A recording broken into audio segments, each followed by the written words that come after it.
morning and welcome back to the Knit Guru. This is my everything I knit and crochet in the month of April, and the weather is shocking. Rocky's in a cone of shame, so he's not enjoying it. And did I do any of the things that I said that I was going to do? No, I didn't. I did a whole stack of other things because they suddenly became more interesting. See, just like he has suddenly become more interesting. Right, the first thing that I made is the granny hexagon cardigan. Now, this is by far and away the biggest thing that I have crocheted to date, but it didn't take as long as I thought it was going to. So the granny hexagon cardigan, I used Passionate Kelsey's tutorial and it was absolutely fantastic. And then I did knit cuffs because I don't really like crochet cuffs. I did decide to do a double crochet and single crochet kind of edge going on. I put buttons on the front, but yeah, it was a case of doing knit ends rather than crochet ribbing. Then I had enough left over that I made Rocky his own granny jersey. It was going to be a cardigan, and then I realized it makes more sense to actually just stitch it up the middle because he's a dingus. That's basically it. He's in his cone of shame. This is going to go on very shortly before he goes outside into his kennel for the rest of the day. Then I still had some yarn left over, and so I made this hair scrunchie. Did I need it? No, but it completes the whole outfit when we're going for a dog walk. Now, for my partner, I said to him, did he want a granny crochet cardigan? And he said, no. I know, weird.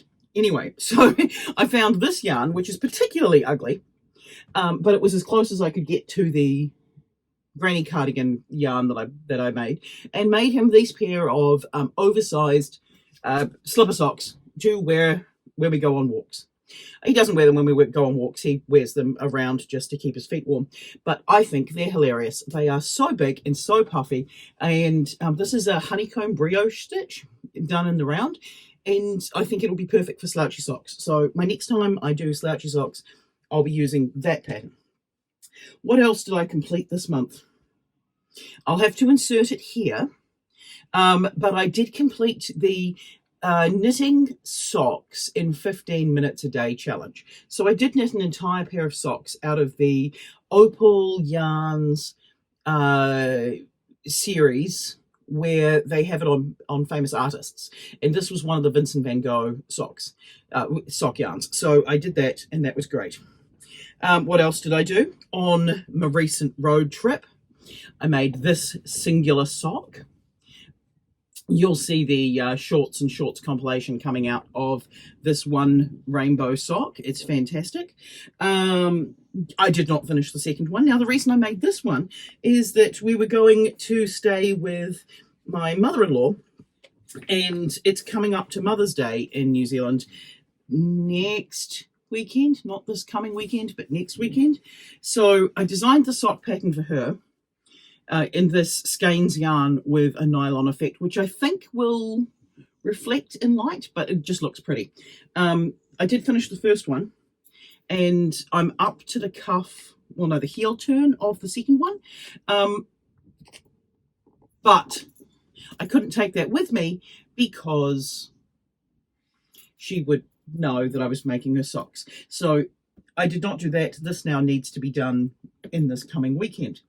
I also said that I was going to work on my book vest, and I got exactly this far through my book vest. However, it's looking really cool.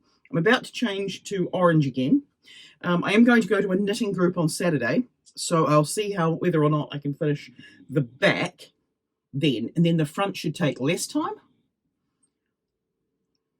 because this also needs to be done by Mother's Day weekend, because Mother's Day weekend is Capital Yarn Fest as well as Featherston Booktown. So these are two things I am absolutely passionate about, and I don't want to miss out on. What else have I started? This here is all I have so far of the emotional support chicken, because I realized that it's one that I actually have to stop and read the pattern for, not just read it once and memorize it. So that's still going. Then my granny square yarn arrived. Now, those of you in the know, I've been after the Magic Granny Square red, is it the Red Heart Granny All-in-One? I have now made 11 of these granny squares. In 2 more, I'll be able to turn them into a bag, and then I'll be able to do my review of this yarn properly. But I have got 11. I'm not currently blocking any of them here. I'm just storing them here so that I know where they are. Is the colour ugly? Yes. Yes, it is. To be fair, I like all of it except for this fluorescent reddy orange shade. And kind of maybe the mustard yellow. It doesn't sort of work with everything else, but all in all, it'll be fine as a bag. So I need to finish that, and then I've got 3 more balls of that to make something else. Then, the next part, I'll insert a picture over here of a giraffe that I made for a special little somebody. And I started making a whole stack of amigurumi projects. Now, my reasoning for making a whole stack of amigurumi projects, these, to be precise, it's amigurumi. My plan is to release a finished amigurumi project for every single day in May. I'm not sure if I'm going to be able to do this. It's a bigger task than the knitting socks in 15 minutes task. So I'm not entirely sure whether or not I'm going to succeed at this one. However, I have at least covered off the first 10 days, and I can play catch up a little bit, but I do know that I'm going to be away at the end of May, so I really do need to get ahead. But every single video I release in May, other than this, everything I made in April vlog, will be around the theme of amigurumi, because it's amigurumi. There's even a new theme song for amigurumi. Anyway, that's that. So I hope you stick around for the ride. Hopefully the next time you see this complete dingus, he's out of his cone of shame. Hey, yeah, exactly. And that's all for me. I will catch you next week. Bye.